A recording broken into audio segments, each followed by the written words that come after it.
السلام علیکم ورحمۃ اللہ وبرکاتہ۔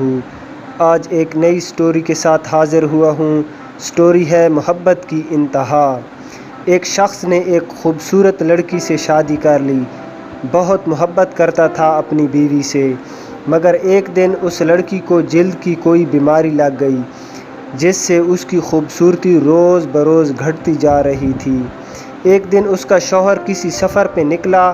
واپس آتے ہوئے اسے حادثہ پیش آیا، جس میں اس کی دونوں آنکھیں جاتی رہیں۔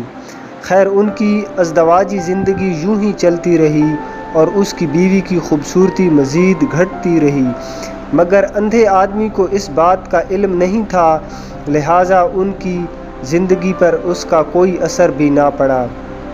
دونوں ایک دوسرے کو پہلے کی طرح چاہتے تھے اور ایک دوسرے کا خیال رکھتے رہے۔ خدا کا کرنا ایسا ہوا کہ ایک دن اس لڑکی کا انتقال ہو گیا۔ اس کا شوہر نہایت غمگین تھا اس صدمے سے، جس کے باعث اس نے اپنا سب کچھ فروخت کر ڈالا اور اس شہر کو چھوڑ کر کسی دوسرے شہر جانے لگا۔ جاتے ہوئے راستے میں ایک شخص نے پیچھے سے آواز دی اور کہنے لگا، اکیلے کیسے جاؤ گے؟ اب تک تو آپ کی بیوی آپ کی مدد کرتی رہی، آپ کا خیال رکھتی رہی اور آپ کی آنکھیں بنی رہی۔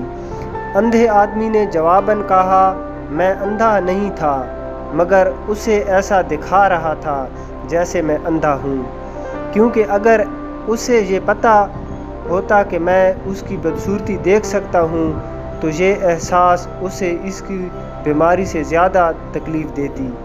اس لیے میں نے اندھا ہونے کا ڈرامہ کیا۔ وہ بہت اچھی بیوی تھی، میں بس اسے خوش رکھنا چاہ رہا تھا۔ خلاصہ کلام یہ کہ ہمیں اپنے احساسات کے ساتھ دوسروں کے احساسات کا بھی خیال رکھنا چاہیے۔ وہی لوگ عظیم ہوتے ہیں جو دوسروں کا احساس رکھتے ہیں۔